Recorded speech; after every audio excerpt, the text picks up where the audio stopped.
आप देख रहे हैं कर्तव्य एवं निष्ठा का बयान, साहित्य और संस्कृति का बयान, समता की आवाज बयान टीवी। नमस्कार, मैं साक्षी गौतम और आप देख रहे हैं बयान टीवी। मीडिया के द्वारा आज प्रदूषण सुर्खियों में है। बढ़ते प्रदूषण के कारण सांस, गले में खराश, खांसी, हृदय से संबंधित बीमारियां उभर रही हैं। भारत में प्रदूषण का स्तर खतरनाक मोड़ पर है।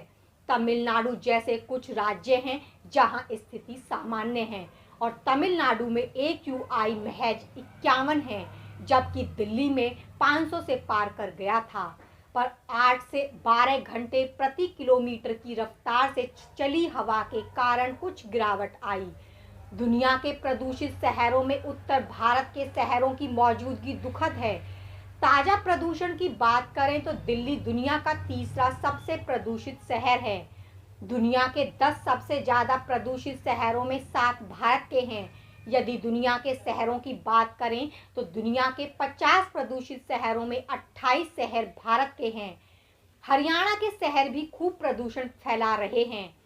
सोनीपत व रोहतक का भी बुरा हाल है। ये शहर छोटे भले ही हों, पर दिल्ली जैसे महानगर को प्रदूषण के क्षेत्र में जमकर टक्कर दे रहे हैं। हवा तो अब न पहाड़ों में शुद्ध बची है और न मैदानों में। प्रदूषण का सबसे बड़ा कारण लोग पराली को मानते हैं। 13% लोग वाहनों से होने वाले उत्सर्जन को मानते हैं, जबकि 7% लोग कूड़ा जलाने को मानते हैं। औद्योगिक उत्सर्जन और निर्माण की गतिविधियां भी हवा का प्रदूषित करने में सहयोगी हैं। दिसंबर 2022 तक प्रदूषण के बढ़ने की संभावना वैज्ञानिक बता रहे हैं। अगर प्रदूषण के रोकथाम के उपाय न किए गए तो इस वर्ष में प्रदूषण के सारे रिकॉर्ड टूटेंगे।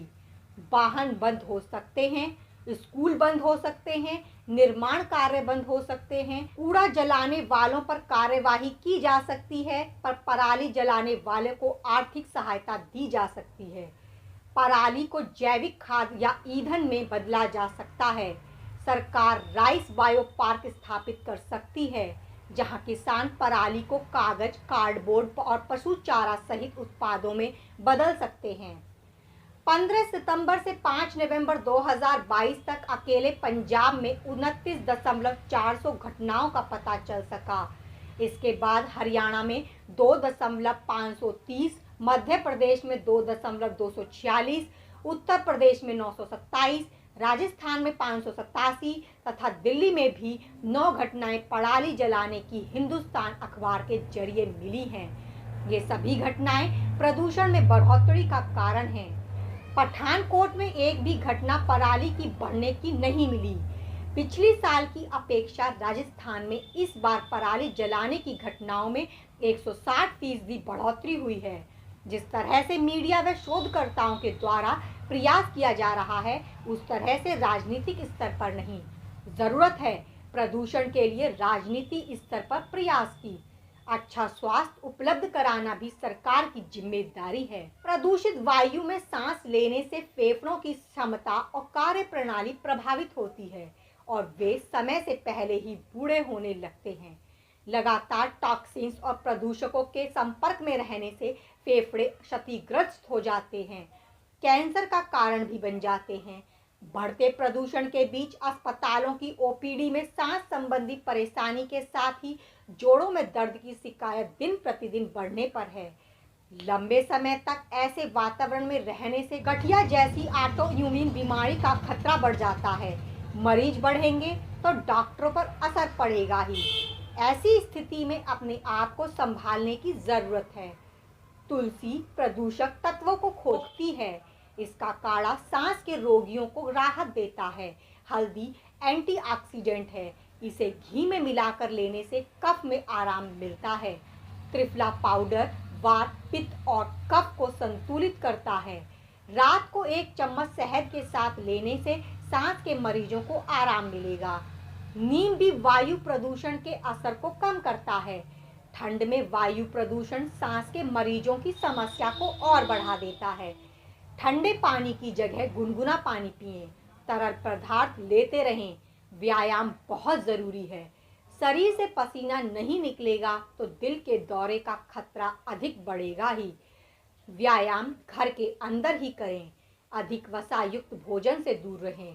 प्रदूषित हवा में दिल्ली वालों की जीवन रेखा जामित्य बनती जा रही है। राजधानी में प्रदूषण का स्तर गंभीर स्थिति में है। दिल्ली के अस्पतालों की ओपीडी में सांस, आंखों में जलन और सामान्य फ्लू जैसे लक्षण वाले मरीजों की संख्या 25% बढ़ गई है। हिंदुस्तान में छपी रिपोर्ट के अनुसार 69% लोगों ने प्रदूषण बढ़ने पर खांसी और गले में खराश की शिकायत की है। 56% लोगों ने आंखों में जलन और 50% में नाक बहने और जाम होने की परेशानी बताई है।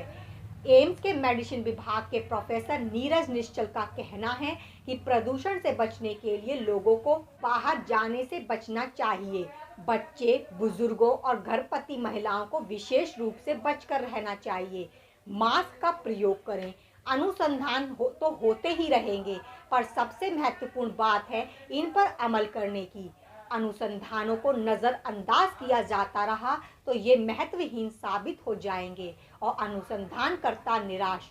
पर्यावरण, स्वास्थ्य, शिक्षा, अर्थव्यवस्था और भूमि की जो स्थायी नुकसान हो रहा है उस पर गंभीरता से सोचने की जरूरत है।